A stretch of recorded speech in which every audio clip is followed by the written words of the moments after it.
Leí en el diario de ayer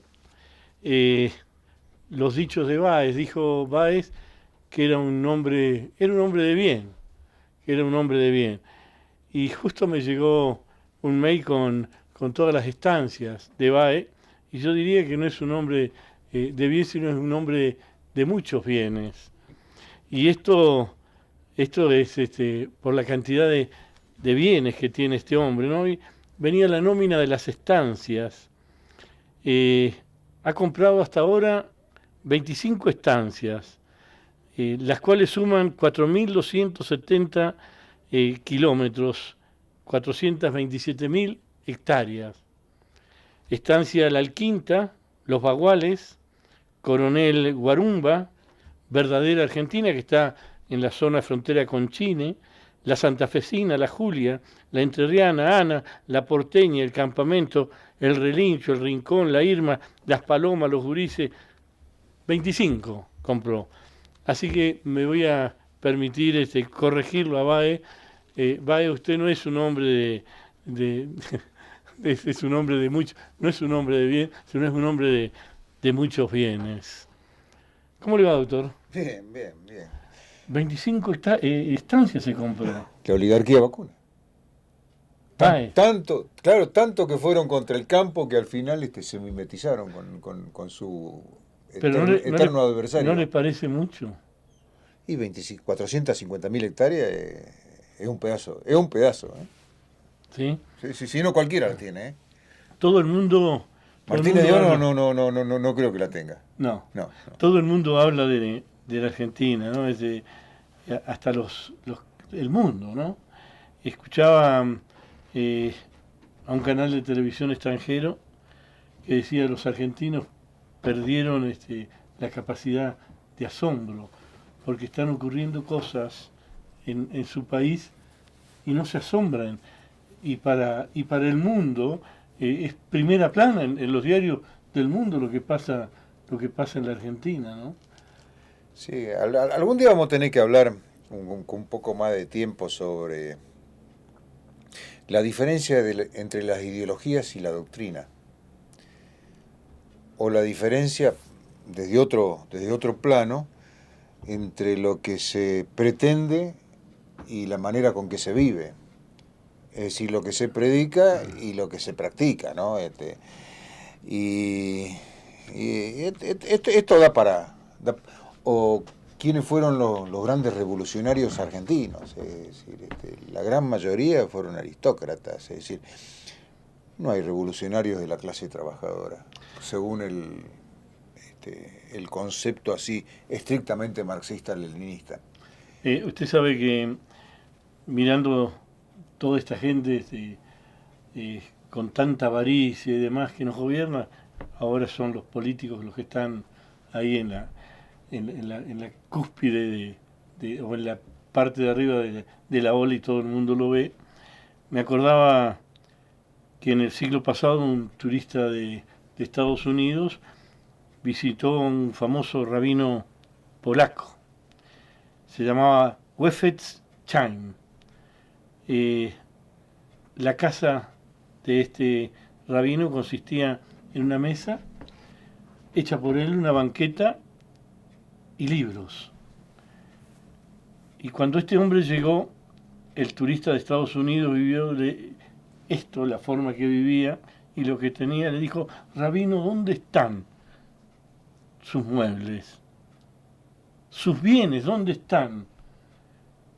El rabino lo miró y le dijo: ¿Y los tuyos? El tipo había ido caminando hasta el monte. Y él le dijo: es que yo estoy de paso. Lo mismo que yo, dijo el rabino. Tendríamos que contarle esto a los muchachos que están comprando tantos bienes y demás, porque en definitiva vio que cuando uno se va se va como vino, ¿no? Es decir, tanto hablaron de la distribución y la de redistribución de la riqueza y finalmente terminaron acumulando como nadie en toda la historia de la República Argentina. ¿Pero qué les pasa? Cada vez más es Es como decir, una fiebre, son ¿no? contradicciones, sí, viven en realidades diferentes, ¿no? Una especie de esquizofrenia práctica. Es decir, se imaginan un mundo de alguna manera, propagan su discurso con Gramsci a la cabeza, pensando que Trotsky está vivo, y sin embargo viven en las opulencias, aviones privados. Yo fui funcionario político importante en esta provincia, y cuando tenía que viajar a Buenos Aires, viajaba en avión de línea. Hoy día los funcionarios viajan en aviones privados.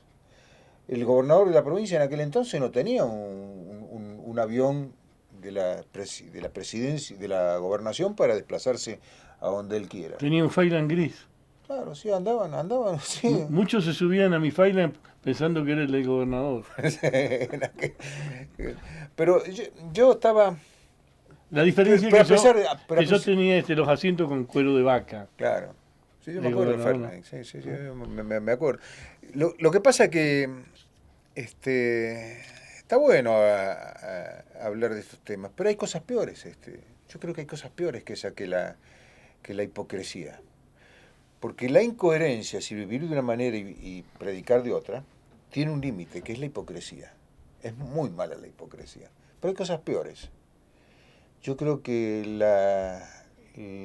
el no ejercicio de la conducción política es una cosa peor. El dejar de venir la realidad. No asumirse como responsable de lo que están proponiendo al resto de la sociedad. La falta de planificación. Mira, Hugo, un tema que estuve analizando en estos días. Y voy a empezar por el final de la historia. Hay 2 millones de vehículos que funcionan a GNC, sobre un total de 10 millones de vehículos que hay en toda la República Argentina. 2 millones, el 20% son por GNC. El GNC es extremadamente caro. Y uno puede ver cómo va aumentando el precio del GNC. Empezó siendo muy barato. Siendo muy barato, de tal manera que todo el mundo compró los equipos. Ahora ya la gente está empezando a hacer sus cuentas si vale la pena colocarle un equipo de GNC al vehículo, porque por ahí no amortiza el costo del GNC y le conviene cargar nafta súper. Si se llega a reconvertir todo ese 20% de vehículos de GNC en vehículos nafteros, es muy probable que no alcance la producción de nafta super ni la nafta premium en Argentina para abastecer ese mercado que ahora está abastecido por GNC. Es decir, que un cambio ahora sería tremendo. Y como fue tremendo cuando la gente cambió el vehículo gasolero. No sé si se acuerda, hace poco tiempo los vehículos gasoleros, vehículos de calle gasoleros, era muy barato manejarse porque el gasoil tenía un precio político. Pensando en el transporte de otras épocas, de que hay grandes distancias y que hay que achicar costos de flete para que los productos no aumenten en las zonas distanciadas, y mucha gente optó por el vehículo pequeño gasolero. Ahora el gasoil cuesta lo mismo que la nafta y no hay más motores gasoleros de calle. Esto también fue una reconversión, con lo cual entramos en crisis nuevamente, porque la producción de nafta super no alcanza. Es decir, hoy viene día muy mala la nafta super, viene muy mala la nafta de YPF, la nafta nuestra. Ese es otro tema, pero lo que yo quería decir es que lo peor del caso es que estos son actitudes espasmódicas. Es decir, hay un problema y nos damos vuelta para el otro lado, inmediatamente, sin pensar en las consecuencias. Y avancemos, total, ya Dios dirá, abriendo surco. Y en la política no se puede ir avanzando, abriendo surco. Hay que tener planificado por dónde va a ir el surco, por dónde va la escorrentía, por dónde corre el agua, las curvas de niveles. Todo eso hay que estudiarlo previamente. Entonces yo digo, tenemos 10 millones uno me dirá, son muchos, son pocos. Y sí, son el 50% más de vehículos que hace 10 años. Es decir, cuando Kirchner subió, nosotros teníamos 5 millones de vehículos. Es decir, la mitad de lo que tenemos ahora. Y tenemos un 100% más de vehículos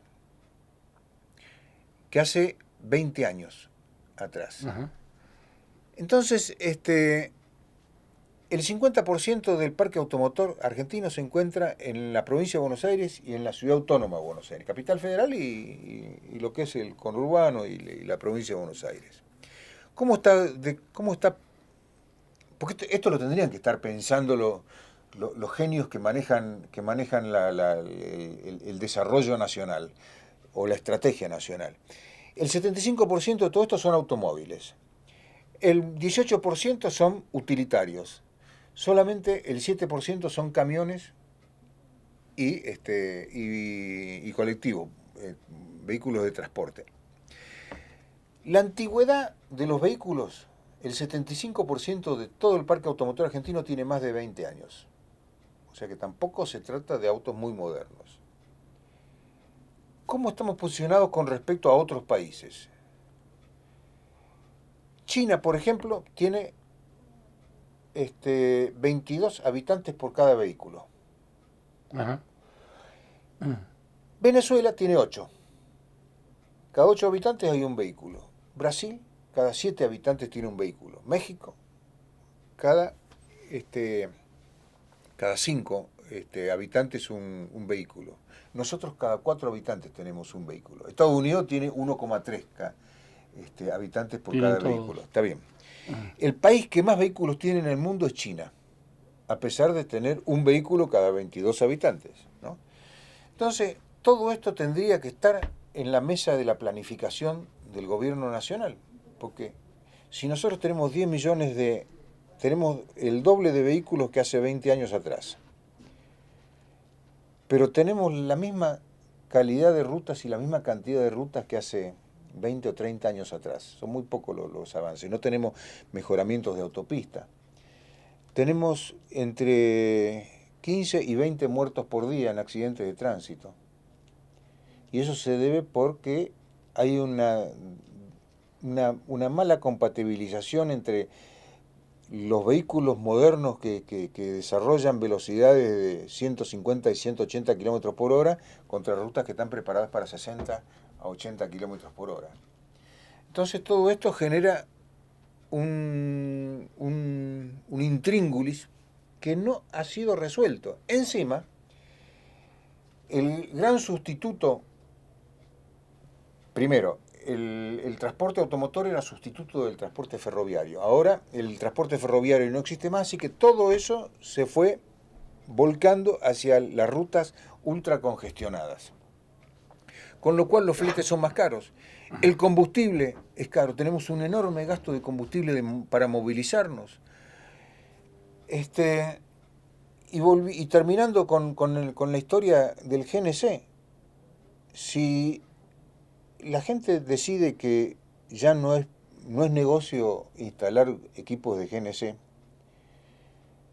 y Vamos a tener un grave problema. empieza a volver a comprar vehículos y a utilizarlos con combustibles tradicionales, nafta, super o diésel, el moderno, el euro que están utilizando. Que ya no se puede utilizar el otro en los vehículos modernos. Que ya no se puede utilizar el otro en los vehículos modernos. Vamos a tener un serio problema porque no va a alcanzar. Eso es parte de las grandes colas que hay en las estaciones de servicio. Entonces, y necesariamente van a tener que aumentar el precio del gasoil, del precio del GNC, perdón, porque estamos importando gas para abastecer a la República Argentina. Nosotros prácticamente tenemos una balanza comercial tremendamente negativa en ese aspecto, en el aspecto energético. Estamos importando por valor entre 12 y 15 mil millones de dólares por año de combustibles que antes no teníamos ese egreso, ese gasto. Porque antes, hasta hace 5 años atrás, nos autoabastecíamos. Desde Neuquén y desde Santa Cruz abastecíamos a todo el país, pero se terminó el gas. Y no desarrollaron una política energética con inversiones, porque gas evidentemente hay, y petróleo hay. Sí, pero hay que sacarlo. Hay que sacarlo, hay que tener mecanismos Tiene para que trasladarlo. Tiene que venir capitales. Y tienen que venir destilerías nuevas. Las Claro. destilerías nuestras están trabajando al máximo, al máximo de su capacidad productiva. Es decir, si nosotros tuviésemos más materia prima, no podríamos tener más producto final porque no tenemos más destilerías. Y todo eso no ha sido planificado. Porque el equipo de la presidenta Kirchner lo único que le interesa es a ver cómo se pelea con Clarín, cómo se pelea con los jueces, cómo se pelea con... a ver si cambia el Consejo de la Magistratura, a ver cómo gana políticamente en este ajedrez, donde vos me ganaste ayer y yo mañana te vuelvo a ganar. Y si están pensando, el largo plazo para esta gestión de gobierno no tiene más de 7, 8 días. Si toda su energía la están poniendo en imaginar... La pierden en la semana. Claro, en imaginar cómo se van a posicionar en el próximo partido de fútbol que va a ser la semana que viene. Doctor, lo de la energía, del gas y el combustible, se lo dejo para que usted lo solucione. Lo de la ruta va a venir la solución. Vio que en el 2014 vienen los autos que vuelan. Se está trabajando ya, en el 2014 salen los primeros prototipos. Se va a salir de su casa, va a poner en marcha, tipo helicóptero, levanta y solucionar el problema de las rutas, el serrucho, vio que uno va por ahí y se queja, volando. Claro, los primeros estos son 250.000 euros. Claro. Para comprarse uno. Pero ya en el 2014 salen los primeros. 2014 el año que viene. En Argentina nos vamos a andar atropellando en el aire. No sé qué va a pasar. Nos vivimos atropellando en el aire, sigue la inseguridad como nunca, siguen matando policías. Es tremendo lo que está ocurriendo y si no hablamos de inseguridad, caemos con la justicia, con esta bendita democratización. ¿Cómo se ríen afuera, doctor? ¿Cómo se ríen cuando decimos que vamos a democratizar la justicia? Yo estoy cansado de ser el hazmerreír del mundo, ¿qué quiere que le diga? Pero así estamos. Sí, no. Hemos perdido, dicen, la capacidad del asombro. Gracias, doctor. Pausa.